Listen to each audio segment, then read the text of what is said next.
కాంగ్రెస్ పై focus పెట్టారు incharge Meenakshi Natarajan. Parliament సెగ్మెంట్ల వారీగా వరుస సమావేశాలు నిర్వహిస్తున్నారు. నిన్న హైదరాబాద్, సికింద్రాబాద్, నిజామాబాద్ ఎంపీ సెగ్మెంట్ల వారీగా రివ్యూ చేసిన ఇన్ఛార్జ్ కాసేపట్లో చేవెళ్ల పార్లమెంట్ నేతలతో భేటీ కానున్నారు.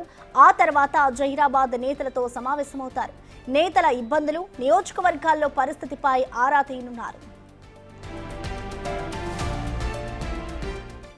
దీనిపై పూర్తి సమాచారాన్ని మా ప్రతినిధి హేమ అందిస్తారు. హేమ, మనం చూస్తూ ఉన్నాం, ఇటు కాంగ్రెస్ కి సంబంధించి మీనాక్షి నటరాజన్ సెగ్మెంట్ల వారీగా ఆమె పర్యటన చేస్తూ ఉన్నారు. ఇవాళ ఏ నియోజకవర్గాల్లో పర్యటించబోతున్నారు, అసలు పార్టీకి సంబంధించి నేతలు ఆవిడకి ఎలాంటి సమస్యలను సూచిస్తున్నారు, డీటెయిల్స్ ఏంటి హేమ?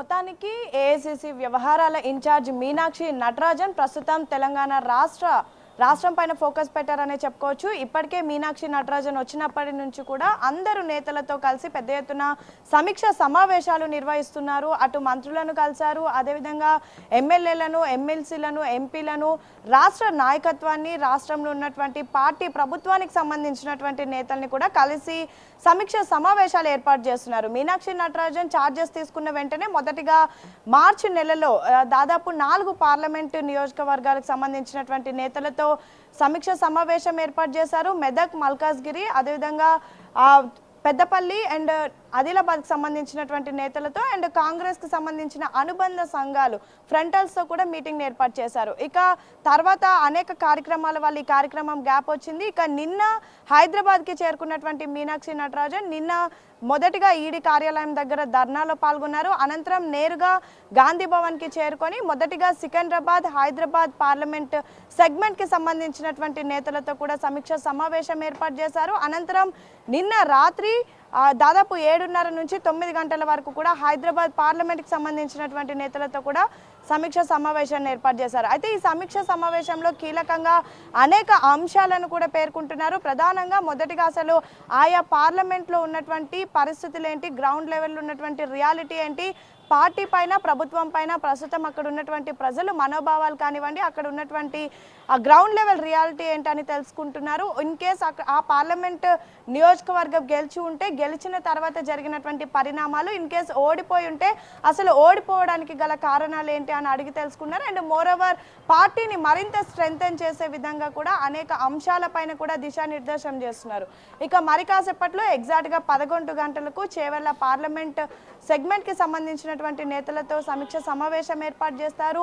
ఈ భేటీలో అటు ఎమ్మెల్సీలు, ఎంపీలతో పాటు మొత్తం పార్టీకి సంబంధించినటువంటి కార్పొరేషన్ చైర్మన్లు, ఆయా పార్లమెంట్లో ఉన్నటువంటి కీ లీడర్స్ అంతా కూడా పార్టిసిపేట్ చేస్తారు. డీసీసీలు కూడా వస్తారు. అండ్ మోరోవర్ జిల్లా మంత్రి, ఇన్ఛార్జ్ మంత్రులు కూడా పార్టిసిపేట్ చేస్తారు. ఇక 11 గంటల నుంచి 12:30 వరకు చేవెళ్ల పార్లమెంట్ మీటింగ్ ఉంటుంది. అనంతరం 12 గంటలకు ఇటు జహీరాబాద్ పార్లమెంట్కి సంబంధించినటువంటి నేతలతో కూడా సమీక్ష సమావేశం ఏర్పాటు చేస్తారు. ఇక గతంలో మార్చిలో జరిగినటువంటి సమయంలో అటు మేడ్చల్, మల్కాజ్గిరి పార్లమెంట్ మీటింగ్ అయినప్పుడు మెదక్కి సంబంధించి పెద్ద ఎత్తున అక్కడ ఉన్నటువంటి పాత, కొత్త నేతల పంచాయతీని కూడా మీనాక్షి నటరాజన్ దృష్టికి తీసుకొచ్చినటువంటి సమయంలో వెంటనే అక్కడ ఉన్నటువంటి జిల్లా మంత్రి దామోదర్ రాజనరసింహని కూర్చోబెట్టి ఆ ప్రాబ్లం అక్కడే సాల్వ్ చేశారు. ఇక సేమ్ టైం ఆదిలాబాద్కి సంబంధించినటువంటి నేతలతో కూడా మంత్రి, ఇన్ఛార్జ్ మంత్రిగా ఉన్నటువంటి సీతక్కతో తమకు ఇబ్బందులు ఉన్నాయని చెప్పినటువంటి సమయంలో ఆ ప్రాబ్లంని కూడా అక్కడే సాల్వ్ చేశారు. అంటే ఇమ్మీడియట్గా తన దగ్గరకు వచ్చినటువంటి సమస్యలు ఏవైతే ఉంటాయో వాటిని చెక్ పెట్టే ప్రయత్నం కూడా మీనాక్షి నటరాజన్ చేస్తున్నారు. సేమ్ టైం పార్టీ, ప్రభుత్వానికి సంబంధించినటువంటి నేతలందరూ కూడా కలుపుకొని పోవాలి అంటూ కూడా ప్రస్తుతం ఆ మీటింగ్లో అజెండాగా ఉంది. అండ్ మోరోవర్ రీసెంట్గా జరిగిన సిఎల్పి మీటింగ్లో ఏదైతే అజెండా ఉందో ప్రస్తుతం ఈ మీటింగ్స్లో కూడా, ఈ భేటీలో కూడా అదే అజెండాను ఫాలో అవుతున్నారు. అటు సన్నబియ్యం పథకాలు కానివ్వండి, రాజీవ్ యువ వికాసం కానివ్వండి, బీసీ కులగణన, ఎస్సీ వర్గీకరణ, సేమ్ టైం భూభారతికి సంబంధించి ప్రభుత్వం ఏవైతే కొత్త పథకాలను తీసుకొచ్చిందో వాటన్నిటిని కూడా ప్రజలకు ఏ విధంగా చేరవేయాలి, మోరోవర్ అసలు తెలంగాణ రాష్ట్రంలో గత బీఆర్ఎస్ ప్రభుత్వం చేయనటువంటి అనేక అంశాలను, అనేక సంక్షేమ పథకాలను కూడా కాంగ్రెస్ ప్రభుత్వం చేస్తుంది. లో బడ్జెట్గా ఉన్నటువంటి స్టేట్లో అనేక సంక్షేమ కార్యక్రమాలను చేపడుతూ కేవలం రాష్ట్రంలో ప్రభుత్వం ప్రభుత్వం ఏర్పడి ఏడాదిన్నరలోనే ఇన్ని సంక్షేమ పథకాలు చేస్తున్నాం కాబట్టి ప్రతి ఒక్క ఇంటికి వెళ్ళి కూడా కాంగ్రెస్ ప్రభుత్వం ఏం చేస్తుందో ప్రతి ఒక్క ప్రజలకు కూడా తెలియజేయాలి అంటూ కూడా ఈ మీటింగ్ లో ప్రధాన అజెండాగా చూస్తున్నారు. సో మరి కాసేపట్లో చేవెళ్ళ జహీరాబాద్ సంబంధించినటువంటి పార్లమెంట్ నేతలతో మీనాక్షి నటరాజన్ ముఖాముఖి కార్యక్రమం ఉంటుంది. ఎస్ ఏమా ఇప్పటి వరకు చూసుకుంటే ఎక్కడెక్కడైతే ఏ నియోజకవర్గాల్లో రివ్యూలు జరిగాయో వాటన్నిటిలో కూడా ఇటు అక్కడ నియోజకవర్గాల్లో సమస్యలకి సంబంధించి అక్కడున్న నేతలంతా కూడా ఆవిడకి వివరించారు. సో దానికి సంబంధించి ఆమె ఏ విధమైన హామీ ఇస్తుంది, పార్టీలో ఏదైతే అంతర్గతంగా వాళ్ళకి విభేదాలు ఉన్నాయో వాటన్నిటిని కూడా వెంటనే పరిష్కరిస్తున్నారా, లేదంటే అధికార పార్టీ నేతలకు ఎవరైతే ఎలాంటి సూచనలు చేస్తున్నారనుకోవచ్చు హేమ? ఎస్, ఖచ్చితంగా ఎవరైతే నేతలు సమస్యలతో మీనాక్షి నటరాజన్ ముందుకు వస్తున్నారు. యాక్చువల్లీ మీనాక్షి నటరాజన్ని ఇక్కడ వ్యవహారాల ఇన్ఛార్జిగా ఏఐసిసి ప్రకటించిన వెంటనే ప్రతి ఒక్క కాంగ్రెస్ నేతల్లో కూడా కొత్త జోస్ నెలకొంది. అంటే కాంగ్రెస్ పార్టీకి పూర్వ వైభవం రాబోతుందంటూ ప్రతి ఒక్కరు భావించారు. ఎందుకంటే మీనాక్షి నటరాజన్ గాంధీ ఫ్యామిలీకి ఎంతో క్లోజ్గా ఉంటారు. అండ్ మోర్ ఓవర్ పార్టీకి సంబంధించి కేవలం తను ఏదైతే పని చేయాలనుకుంటుందో అదే చేస్తారు. అండ్ మొదటిగా మీనాక్షి నటరాజన్ మీటింగ్ ఏర్పాటు చేసినటువంటి సమయంలో ప్రతి ఒక్కరికి చెప్పింది ఏంటంటే పార్టీ కోసం పని చేసినటువంటి వాళ్ళకు మాత్రమే పదవులు ఉంటాయి, పార్టీని నమ్ముకొని ఉన్నటువంటి వాళ్లకు ఖచ్చితంగా అవకాశం లభిస్తుంది అంటూ చెప్పారు. అండ్ పార్టీలో ఉన్నటువంటి నేతలను 3 విభాగాలుగా కూడా మార్చారు. మొదటి నుంచి కాంగ్రెస్ పార్టీ జెండాని మోస్తున్నటువంటి వాళ్ళని ఏ కేటగిరీగా, ఎమ్మెల్యే ఎన్నికల ముందు వచ్చినటువంటి నేతలను బి కేటగిరీగా, రాష్ట్రంలో కాంగ్రెస్ ప్రభుత్వం ఏర్పడిన తర్వాత పార్టీలో జాయిన్ అయినటువంటి వాళ్ళను సి కేటగిరీగా. ఇందులో మొదటిగా ఏ కేటగిరీకి సంబంధించినటువంటి వాళ్ళకి ఎక్కువగా ప్రయారిటీ ఉంటుంది. ఎవరైతే పార్టీని నమ్ముకొని ఎన్నో ఏళ్ల నుంచి జెండా మోస్తున్నారో వాళ్ళకి ఖచ్చితంగా అవకాశాలు ఉంటాయి అంటూ కూడా చెప్పారు. సో ఈ నేపథ్యంలో వచ్చినటువంటి ప్రతి ఒక్కరూ తమ సమస్యలను చెప్పుకుంటూనే సేమ్ టైం తమకున్నటువంటి ఇబ్బందులు చెప్పుకుంటూ ఉన్నారు. అండ్ మోర్ ఓవర్ తమకు ఏదైనా ఎక్స్పెక్టేషన్స్ ఉంటాయి, లైక్ ఏదైనా నామినేటెడ్ పదవులు ఆశించినా కూడా వాటన్నిటిని కూడా మీనాక్షి నటరాజన్ ముందుకు తీసుకువెళ్తున్నారు.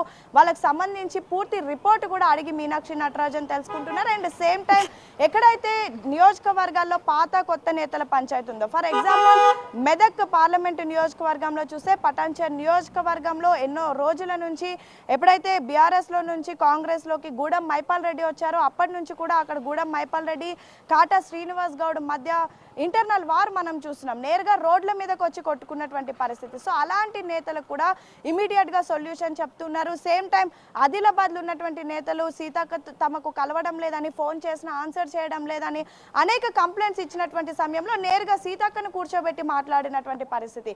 ఇక నిన్న ఎప్పుడైతే సికింద్రాబాద్ అండ్ నిజామాబాద్కి సంబంధించి 2 పార్లమెంటు నియోజకవర్గాల మీటింగ్ ఒకేసారి జరిగినటువంటి సమయంలో ఫిరోజ్ ఖాన్ కూడా నేరుగా మీనాక్షి నటరాజన్తో వాగ్వాదానికి దిగారు. అసలు ఎంఐఎంతో కాంగ్రెస్ పార్టీకి ఉన్నటువంటి స్టాండ్ ఏంటో చెప్పాలి అంటూ కూడా కోరారు. ప్రధానంగా ఇక్కడ తెలంగాణ రాష్ట్రంలో ఎంఐఎంతో మేము పోరాడుతున్నాము, ఎంఐఎంతో పోరాడి అనేక కేసులు మా మీద పెడుతున్నారు, కానీ అసలు మన కాంగ్రెస్ పార్టీ స్టాండ్ ఏంటి, రాహుల్ గాంధీ స్టాండ్ ఏంటి వెంటనే చెప్పాలి అంటూ కూడా పెద్ద ఎత్తున డిమాండ్ చేశారు. వెంటనే మీనాక్షి నటరాజన్ కూడా ఫిరోజ్ ఖాన్కి రాహుల్ గాంధీ ఏదైతే స్టాండ్ తీసుకుంటారో మొత్తం ఎంటైర్ కాంగ్రెస్ పార్టీ కూడా అదే స్టాండ్ తీసుకుంటుంది, ఏఐసిసి కానీ టీపీసీసీ కానీ ఖచ్చితంగా అదే ఫాలో అవ్వాలి అంటూ కూడా నిన్న ఫిరోజ్ ఖాన్కి చెప్పినటువంటి పరిస్థితి. ఇలా అనేక సమస్యలు తన ముందుకు వచ్చినప్పుడు ఖచ్చితంగా అక్కడికే వాటిని చెక్ పెడుతున్నారు. అండ్ చూడాలి చేవెళ్ళ జహీరాబాద్ సంబంధించినటువంటి నేతలు ఏ సమస్యలతో వస్తారో, వాళ్ళకి ఏ విధంగా దిశానిర్దేశం చేస్తారో, అండ్ రేపటి నుంచి కూడా కమింగ్ పార్లమెంట్ సెగ్మెంట్స్తో మీటింగ్ ఏ విధంగా ఉండబోతుంది అనేది మాత్రం వేచి చూడాలి. మొత్తానికైతే మీటింగ్ వచ్చినటువంటి నేతలంతా కూడా ఎంతో హోప్తో వస్తున్నారు, రిటర్న్ వెళ్ళేటప్పుడు కూడా అంత హోప్తో వెళ్తున్నారని చెప్పుకోవచ్చు. ప్రసన్న. Right, thank